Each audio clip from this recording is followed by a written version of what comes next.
नमस्कार दोस्तों, स्वागत है आपका एक बार फिर मेरे चैनल इलेक्ट्रिकल एंड इंस्ट्रूमेंट में। दोस्तों आज की वीडियो में बात करूंगा स्प्लिट फेस इंडक्शन मोटर के बारे में। दोस्तों जो स्प्लिट फेस इंडक्शन मोटर है दोस्तों, ये हमारा सिंगल फेस इंडक्शन मोटर का ही एक टाइप से होता है दोस्तों, जो कि इलेक्ट्रिकल एनर्जी है दोस्तों।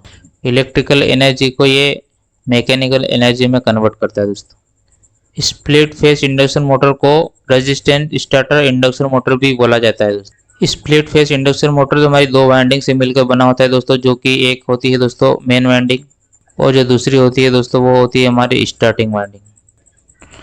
जो मेन वाइंडिंग रहती है दोस्तों उसको हम रनिंग वाइंडिंग भी बोलते हैं दोस्तों। जो मेन वाइंडिंग है उसको हम रनिंग वाइंडिंग, और जो स्टार्टिंग वाइंडिंग रहती है दोस्तों उसको ऑक्सिलरी वाइंडिंग भी बोला जाता है दोस्तों। स्प्लिट फेस इंडक्शन मोटर में दोस्तों क्या होता है दोस्तों, ये हमारी जो दोस्तों वाइंडिंग यहाँ पर देख पा रहे हैं दोस्तों, ये होती है हमारी मेन वाइंडिंग, जिसको हम रनिंग वाइंडिंग भी बोलते हैं दोस्तों। और यहाँ पर आप देख पाओगे दोस्तों, ये है हमारी स्टार्टिंग वाइंडिंग, जिसको हम क्या बोलते हैं दोस्तों, ऑक्सिलरी वाइंडिंग भी बोलते हैं।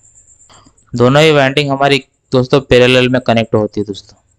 उसके बाद आप देखोगे दोस्तों कि जो मेन वाइंडिंग है दोस्तों हमारी, प्लस जो स्टार्टिंग वाइंडिंग है दोस्तों हमारी, रजिस्टर प्लस इंडक्टर से मिलकर बनी होती है दोस्तों। यहाँ पर आप देखोगे तो ये रेजिस्टेंस यूज कर रहे हैं दोस्तों हम, और यहाँ पर देखोगे तो आप इंडक्टर्स यूज कर रहे हैं दोस्तों। दोनों से मिलकर हम मेन वाइंडिंग और स्टार्टिंग वाइंडिंग मिलकर बनी होती है दोस्तों।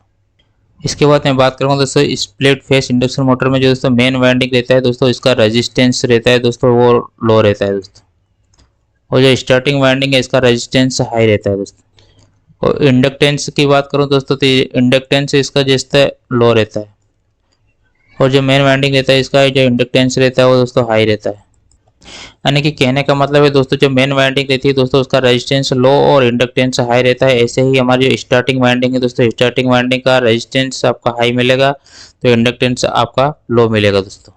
अब दोस्तों अगर मैं बात करूं तो दोस्तों ये मोटर जो रहती है दोस्तों, ये स्प्लिट फेस इंडक्शन मोटर ये वर्क कैसे करती है दोस्तों। तो जब मोटर को सिंगल फेस सप्लाई दिया दोस्तों, यहाँ पर हमने सिंगल फेस सप्लाई दिया मोटर को दोस्तों, तो क्या करेगा दोस्तों, इसकी जो मेन वाइंडिंग है ये हमारे पास जो है दोस्तों मेन वाइंडिंग है, मेन वाइंडिंग और स्टार्टिंग वाइंडिंग में इसका सप्लाई जाएगा दोस्तों। तो दोनों वाइंडिंग का जो रेजिस्टेंस और इंडक्टेंस है दोस्तों वो अलग अलग है दोस्तों। आपको जैसे कि मैंने पहले बताया कि जो रेजिस्टेंस इसका जो लो रहता है दोस्तों, और इंडक्टेंस की बात करूँ तो हाई रहता है दोस्तों। ऐसे ही इसका इसका जस्ट अपोजिट रहता है, जिसका रेजिस्टेंस आपको हाई मिलेगा स्टार्टिंग वाइंडिंग का, और जो इंडक्टेंस है दोस्तों वो लो मिलेगा दोस्तों।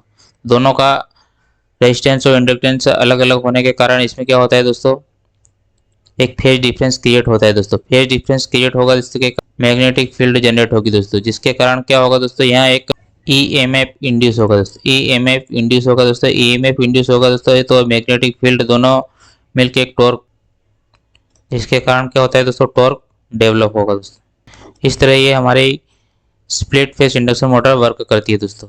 अगर मैं बात करूं दोस्तों इसका उपयोग कहाँ कहाँ करते हैं दोस्तों, तो इसका उपयोग हम जो फैंस रहते हैं दोस्तों, फैंस हो गए हमारे, वॉशिंग मशीन, उसके बाद आपको जो grinder, mixer, small machine tools, उसके बाद आपको जो ब्लोअर रहते हैं दोस्तों, पंप है, इनमें आपको इसका उपयोग देखने को मिलता है दोस्तों।